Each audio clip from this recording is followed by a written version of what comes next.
Boa noite.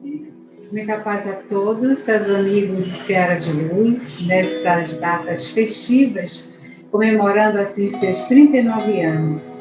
Não é nada fácil, bem sabemos, que manter uma casa em atividade durante esses anos todos exige de nós perseverança, muita confiança na equipe espiritual e o apoio de todos aqueles que são colaboradores, frequentadores e amigos da casa. Desde já desejamos felicidades a todos, que é a casa a qual nos acolhe de forma tão amorosa. E celebrando esse aniversário e fazendo com que o Cristo permaneça em nós de forma tão atrativa e tão presente, tão atual, estamos trabalhando com as parábolas de Jesus. A parábola da rede, coube a mim conversar sobre ela, e nós estamos, então, buscando fazer da melhor maneira possível para que fique clara a compreensão sobre essa parábola, que se encontra em Mateus 13, capítulo 41 a 50. O Senhor Jesus ensinava aos seus discípulos nas parábolas, ou seja, nos exemplos que eles conheciam. E dessa forma todos compreendiam o que Jesus estava para falar, para nos trazer? Não. Só aqueles que tinham olhos de ver e ouvidos de ouvir.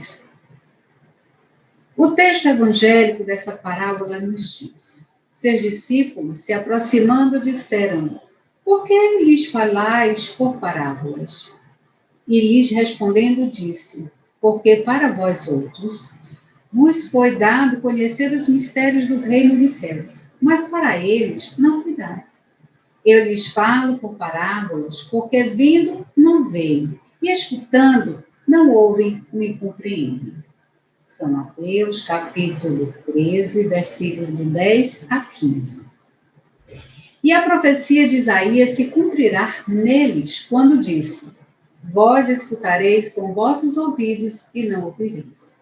Olhareis com vossos olhos e não vereis, porque o coração deste povo está entorpecido e seus ouvidos tornaram-se surdos, e eles fecharam seus olhos de medo, que seus olhos não vejam, que seus ouvidos não ouçam, que seu coração não compreenda, e que, estando convertidos, eu não os curasse. São Mateus, também capítulo 13, do versículo 10 a 15.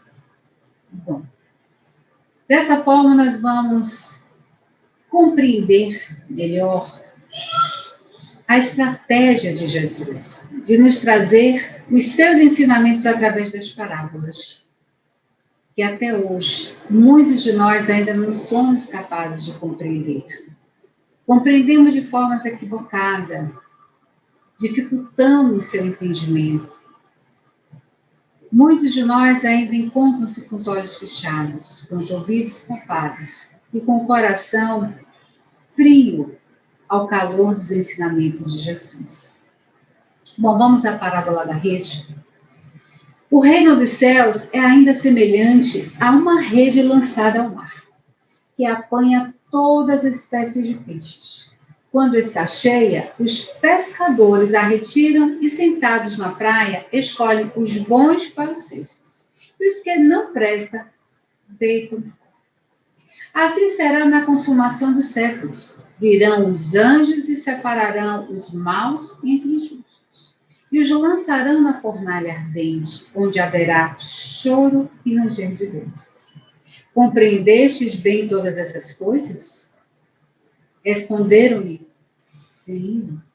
Então acrescentou Jesus: por isso, todo escriba que se tornou discípulo do reino dos céus é semelhante a um pai de família que tira do seu tesouro coisas novas e velhas.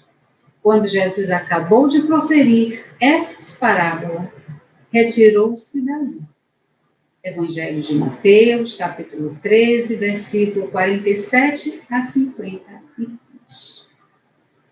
Bom, quando a gente começa a prestar atenção de uma forma mais atenta, mais cautelosa, buscando dentro dos ensinamentos que a doutrina espírita já nos proporcionou, o entendimento dessa parábola, nós percebemos que Jesus compara o reino dos céus com uma rede lançada no mar, que apanha toda espécie de peixe. A rede representa o processo evolutivo, ou seja, a redenção espiritual. Essa redenção espiritual que resgata a individualidade das profundezas do atraso ou do desajuste intelecto-moral do espírito. O mar significa a infinita criação de Deus.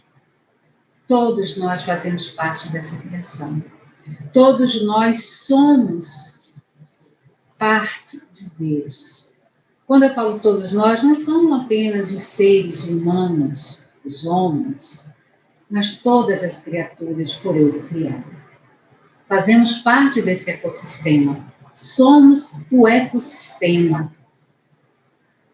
Ele está integrado em nós e nós estamos integrados nesse ecossistema. Tudo faz parte de um todo. E não podemos esquecer de que somente quando preservamos o meio ambiente, quando estamos cuidando do entorno de nós, estaremos verdadeiramente cuidando de nós. A parábola da rede demonstra o processo de evolução espiritual, determinando aberturas e fechamentos de ciclos evolutivos por meio de critérios da lei natural de justiça. A rede lançada ao mar simboliza as ações das leis de Deus para o aperfeiçoamento espiritual. Estamos muitas das vezes tão envoltos, tão envolvidos, tão compenetrados em cuidar das questões materiais, que esquecemos ou deixamos para depois a evolução, o crescimento, o desenvolvimento espiritual. Mas somos seres espirituais vivendo essa experiência corpórea nesse mundo material, onde a materialidade ainda é tão forte, onde as vicissitudes exigem de nós atitudes, muitas das vezes, puramente materialistas. E esquecemos do ser espiritual que somos. Quando a rede está cheia, ela sinaliza o tempo da colheita ou da seleção. Vez ou outra, essa rede se enche. E é o momento da catarse, do expurgo, o momento da limpeza, da separação do joio do trigo. A lei é de progresso, é de evolução. Não podemos ficar estacionados.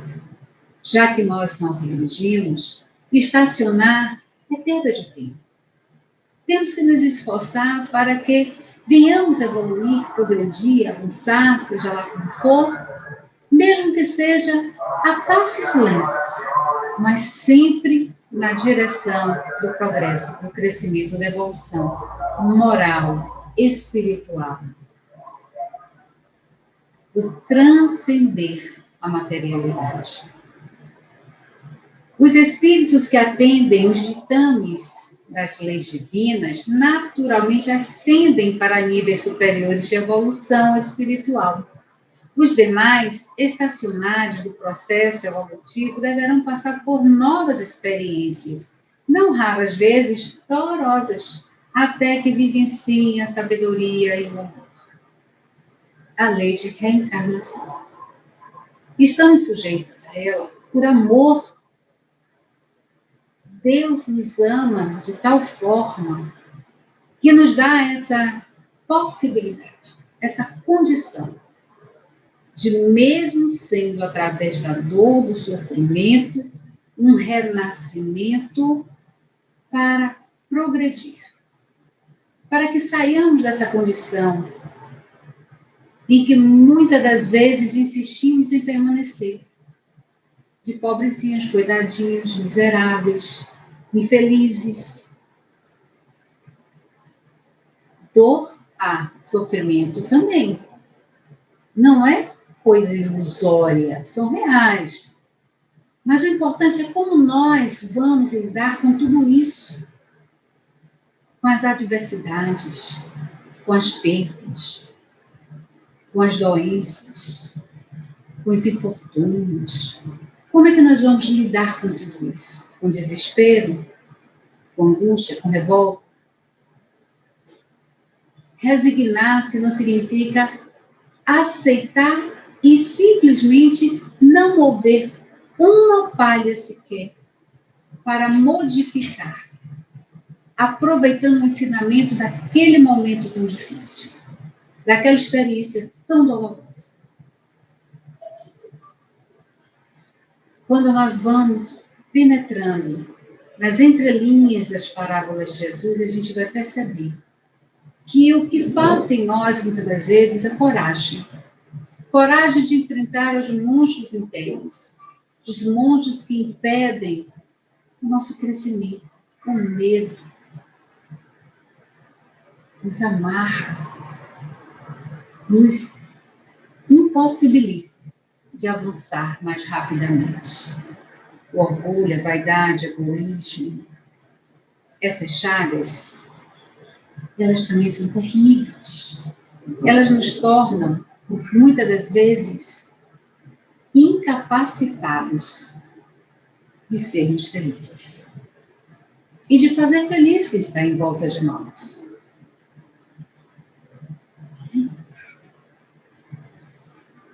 Já na segunda parte da parábola, desses ensinamentos de Jesus, é interpretado uma forma de revelação. Né? Ele demonstra que as nossas vidas são supervisionadas por espíritos puros, denominados anjos, designados para ajudar os espíritos na medida da evolução. À medida que vamos evoluindo, para nos auxiliar nesse progresso. Então, nós estamos, eu às vezes brinco muito dizendo que estamos no eterno BBB, né? No Big Brother, entre aspas. Porque estamos sendo supervisionados, olhados por esses irmãos, por esses espíritos, mas também por outros, que não querem nossa evolução, que não querem o nosso crescimento, que não querem o nosso progresso. Que por algum motivo sentem raiva de nós, ódio, desejo de vingança, ou simplesmente são maldosos. A quem estamos dando ouvido? A quem estamos fortalecendo? Aos bons? Aos infelizes? Aos que se encontram na luz? Ou aos que se encontram nas sombras? Quem estamos permitindo estar ao nosso lado?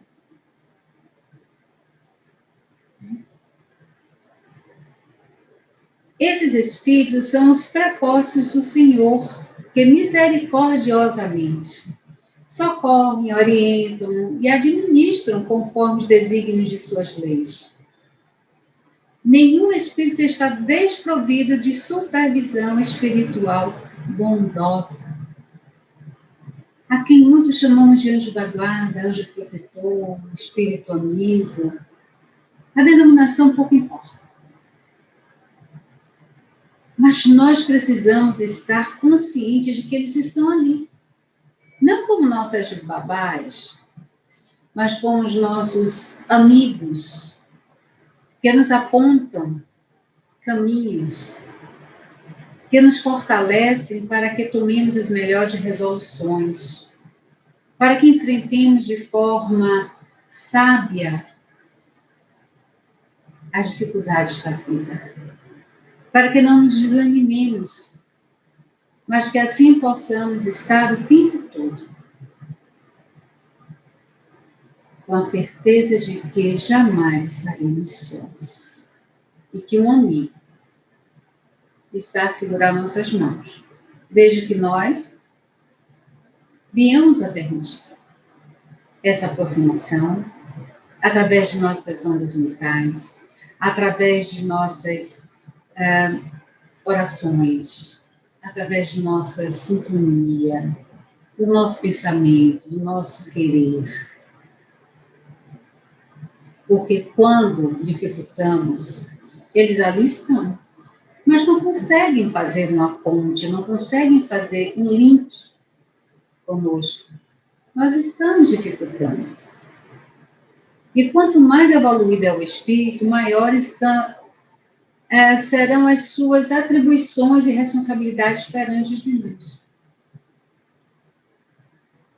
A quem muito foi dado, muito será pedido. Quanto mais a gente aprende, quanto mais a gente adquire de conhecimentos, ferramentas preciosas para a nossa evolução, quanto mais a gente desvela as verdades, né, desnuda essas verdades e elas vão nos dando um norte seguro para as nossas decisões, nossas escolhas, mais será exigido de nós. Bem diferente daquele que nada ainda tem, ou daquele que pouquíssimo tem de conhecimento, de capacidade. Então, as cobranças, principalmente, virão de nossa consciência, depois do resto. Muitos desses espíritos puros administram grandes coletividades de espíritos. Muitos são portadores de primária ou de mediana evolução. Esses espíritos angélicos são responsáveis por formações de mundos corpóreos e incorpóreos, os quais compõem a infinita e eterna casa do Pai. Também eles são instrumentos das leis de Deus para a consecução de sua vontade soberana. Onde estão escritas as leis divinas? Em nossa consciência. E se nós já conhecemos, já tivemos a oportunidade de saber do seu conteúdo, do que ela espera de cada um de nós diante das suas propostas evolutivas, e nada fazemos para cumprir essas leis, ou estarmos alinhados com ela, nos esforços diários, porque a gente não vai conseguir dar saltos quânticos. Tem que ser de pouco a pouco. Mas se nos esforçarmos a fazer a cada dia um pouco mais, logo mais estaremos fazendo com tanta naturalidade que fará parte da nossa essência. Essa essência divina que somos nós. O mundo lá fora exige muito de nós. E nós? Exigimos de nós ou exigimos do outro? Precisamos ter um olhar voltado para dentro, na busca do ser imortal que somos, do ser perfectível que somos. E assim buscar nossas melhores. Emmanuel, em sua sabedoria, nos ensina a identificar os benfeitores que muitas vezes ombreiam conosco na estrada da vida. Ele nos diz no livro Religião dos Espíritos, por Chico Xavier, o seguinte: ser-nos-á sempre fácil discernir a presença dos mensageiros divinos ao nosso lado, pela rota do bem que nos induzem. Ainda mesmo que tragam consigo o fulgor solar da vida celeste, sabem acomodar-se ao nosso singelo degrau das lides da evolução, ensinando-nos o caminho da esfera superior. E ainda mesmo se alteiem a culminâncias sublimes na ciência do universo, ocultam a própria grandeza para guiar-nos no justo aproveitamento das possibilidades em nossas mãos. Sem ferir-nos de leve, fazem luz em nossas almas, a fim de que vejamos as chagas de nossas deficiências, de modo que venhamos saná-las na luta do esforço próprio. Que lindo! Saber que temos toda essa proteção, todo esse amparo, todo esse envolvimento, nos dá uma coragem, uma força, uma vontade de fazer com que cresçamos mais rapidamente, venhamos evoluir de forma mais eficiente, principalmente nas questões espirituais. a moral, o espiritual, tem que estar alinhado com o intelecto. Sim, mas nem sempre está. E vamos nos esforçar para, dentro da medida do nosso possível, aproximar um do outro, para que venhamos agir de forma inteligente, espiritualmente e no mundo material em que vivemos, de forma a não ferir nenhuma das leis morais que está em nossa consciência. Na consumação dos séculos, será que já estamos próximos dessa consumação? Ou seja, no fechamento dos ciclos evolutivos de cada coletividade espiritual. Os espíritos superiores responsáveis por essa coletividade ajudarão na condução de novas etapas evolutivas de cada ser. Os espíritos mais adiantados prosseguirão rumo aos mundos mais evoluídos, em intelectualidade e moralidade. Os espíritos resistentes à evolução intelecto-moral sentirão as dores de permanecerem em seus mundos atrasados, ou de serem conduzidos para mundos ainda menos evoluídos, onde divina providência fará deles agentes impulsionadores do progresso. Como assim o foi com os nossos irmãos capelinhos. Esses espíritos estacionários da evolução sofrem o degredo constrangedor, por isso sofrem e lamentam por estarem em mundos atrasados e também por viverem afastados dos seus entes queridos, aos quais habitam mundos superiores aos seus. E a gente vê no livro Nosso Lar a condição da mãe de André Luiz, que não pode estar ao lado dele, embora ele esteja em uma colônia espiritual, no Nosso Lar, em uma condição bem melhor. Mas eles não podem estar juntos, porque cada um está em um grau evolutivo, em um degrau da escalada evolutiva, em um mundo mais ou menos evoluído. Por tais razões, Jesus denomina os mundos inferiores em intelectualidade e moralidade, fornalha ardente, onde haverá choro e ranger de dentes.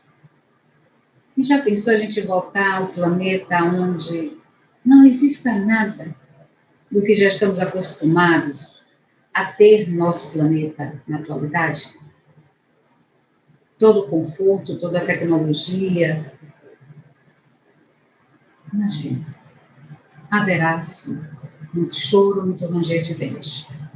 Depois de revelar esse processo de exílio e de ascensão espiritual, o responsável de carinhoso Rabi da Galileia pergunta aos seus discípulos: compreendestes bem todas essas coisas? E eles responderam sim. Jesus não almejava deixar dúvidas, estava disposto a explicar a respeito dessa temática até que todos os seus discípulos a compreendessem. Isso demonstra a preocupação do Mestre em explicar verdades espirituais que mais tarde seriam devidamente detalhadas à luz do Espiritismo. Que presente nós temos em nossas mãos, que bênçãos que é a doutrina espírita e todos esses ensinamentos, toda essa condição que nos dá de compreender os ensinamentos do Mestre Jesus, o valor da vida, a reencarnação, a imortalidade da alma e tudo mais.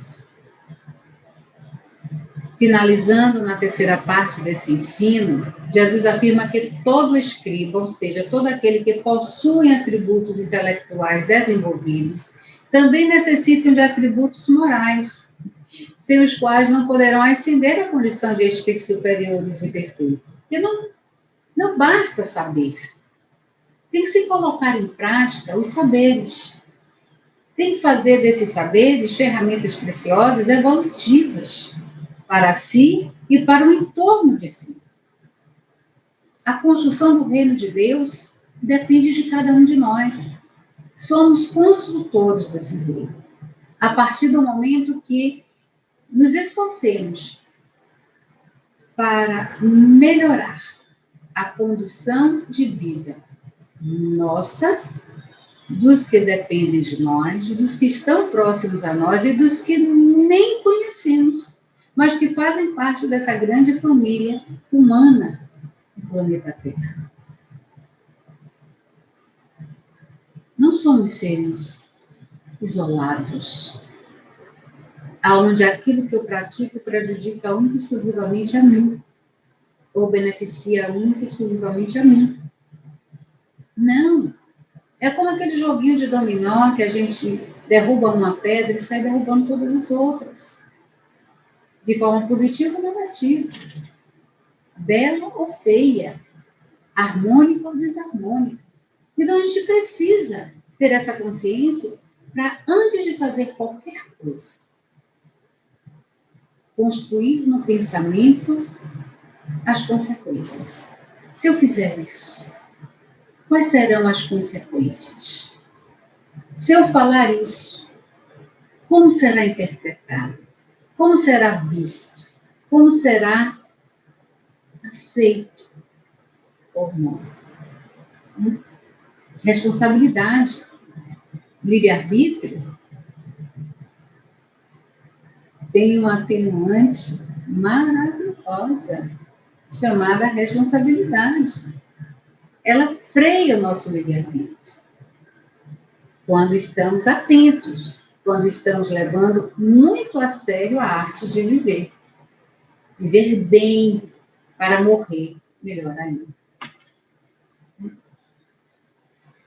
Jesus considera os escribas daquela época como os representantes da classe dos espíritos que apresentam faculdades intelectuais, mas que necessitam ainda de trabalhar as suas virtudes morais. E quem de nós não precisa trabalhar mais as nossas virtudes morais? Porque somos ricos de virtudes. E damos muito valor aos nossos vícios egóicos. E mantemos eles por reencarnações e reencarnações. Enquanto que as virtudes trabalhamos pouco ou timidamente. E precisamos deixar essas virtudes, né, em evidência. Afinal de contas, somos ou não somos seres divinos?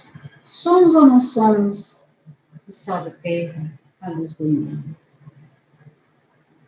Se assim somos, e se Jesus asseverou isso,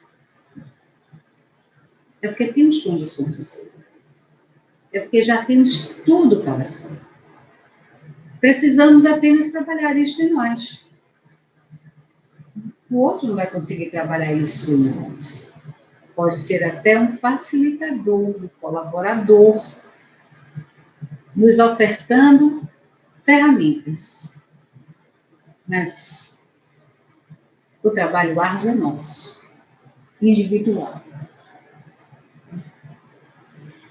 Fato que caracteriza inúmeros mundos corpóreos e razões causadoras dos exílios dos espíritos imperfeitos que não acompanham o progresso dos mundos onde vivem. A falta de virtudes bem trabalhadas. Porque elas estão em nós. Elas só precisam ser trabalhadas por nós. Precisam ser lapidadas. À medida que nós pudermos deixar aqueles vícios egóicos persistentes e se diluindo, até que um dia a gente nem perceba mais que eles existem em nós. E a gente vai saber que eles não estão mais existentes em nós quando a gente olhar para o outro e não identificar nada disso no outro. Identificar no outro apenas o lado luz, o lado bom, o lado divino. Mas enquanto eu identificar no outro fortemente essas questões, ciúme, inveja, arrogância, temos que ter cuidado. Se eu ainda identifico facilmente no outro, é porque está fortemente ainda dentro de mim, precisando ser expurgado. Não vai ser de uma hora para outra, mas de um momento isso vai acontecer. Uma hora isso vai acontecer. Depois de revelar esses processos de exílio e de ascensão espiritual, o responsável e carinhoso Rabi da Galileia pergunta aos seus discípulos. E assim convida a sermos discípulos do reino dos céus. Quando todos disseram, sim, mestre, eu já compreendi. E o mestre se deu por satisfeito, então ele fez o convite aos discípulos. E todos nós que acreditamos no Cristo, em seus ensinamentos, dizemos ser cristãos, também somos convidados. Ser convidado a fazer parte desse reino de amor, de paz, de serenidade, de luz, de bondade, de tudo de bom, de tudo de belo, que a vida nos proporciona.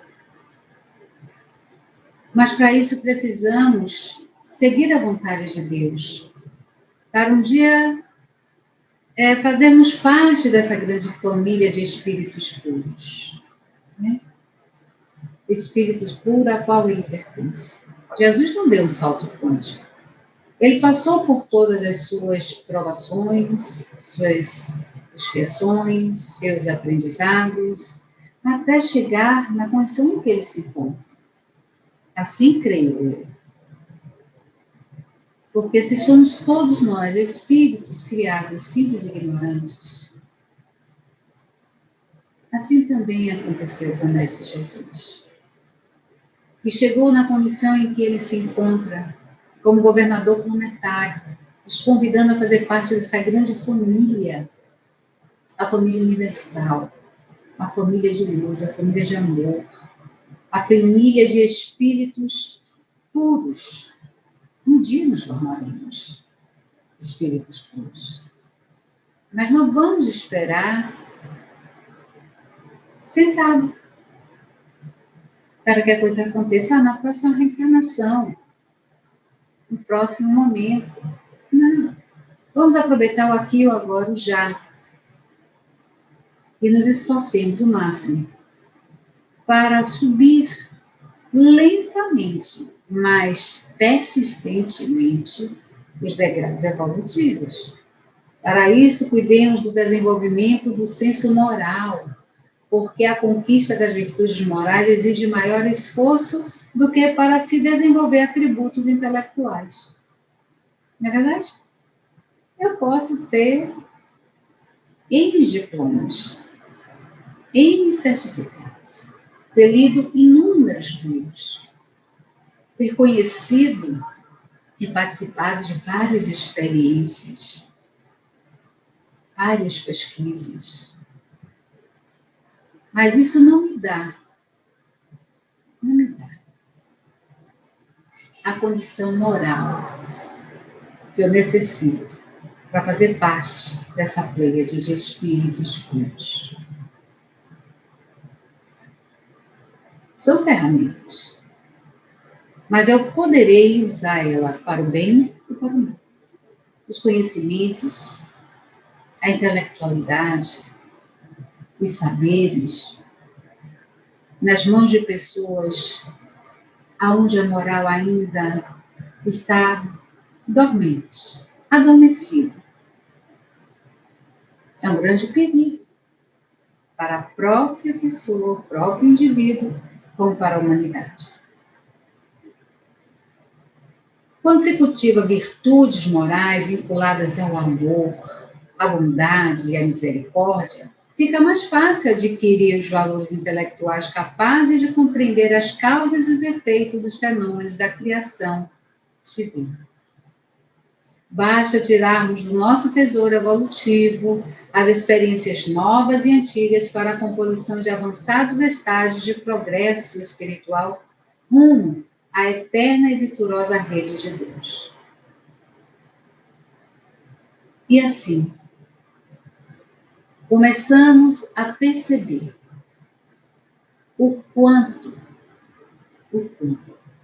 Deus é divino, maravilhoso, o quanto nos ama, o quanto é paciente, porque espera o nosso momento evolutivo, espera o nosso tempo, o tempo de cada um. Não podemos exigir muito do outro, porque nós não sabemos ao certo o tempo do outro. Não conhecemos. E se conhecemos, já esquecemos a jornada interior do outro. Mas precisamos estar nos esforçando, aí sim. Precisamos estar nos empenhando para crescermos, evoluir. Para estarmos nessa grande rede, quando Jesus lançar, e não sermos jogados fora, mas sermos arrebanhados. Como eu tenho certeza, assim eu creio, que a grande maioria de todos nós estamos sendo arrebanhados por Jesus, para levar os seus ensinamentos, para darmos continuidade, através das suas parábolas, nessa grande pescaria de homens, pescaria de almas, que a gente consiga. Como eu sei também que essa casa irmã, essa casa querida, onde eu tenho amigos que são muito afetuosos, muito gentis, muito acolhedores, tem feito. Muita paz, muita luz a todos. Que o Mestre Jesus continue abençoando a todos vocês. Abraço.